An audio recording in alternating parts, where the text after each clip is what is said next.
Hello, this is Michael from EasyStoneShop. In this video I want to show you more about layouting. Open Quote tool, go to Layout tab. You can find out a button here. Fit to screen. When you're lost inside of your drawing, just press this button.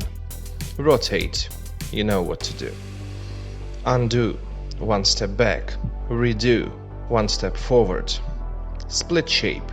You can add seams by pressing this button. Clone. You can clone selected shape. Make layout. Type slab dimensions and you'll see how many slabs you need. System will calculate it automatically. By right-click on the slab, you'll see settings for this slab.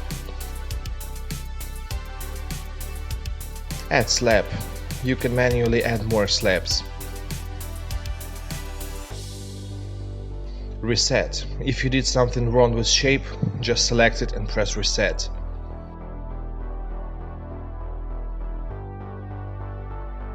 This is our layouting tab. If you have any questions or you want to schedule a demo, follow the link. Thanks for watching.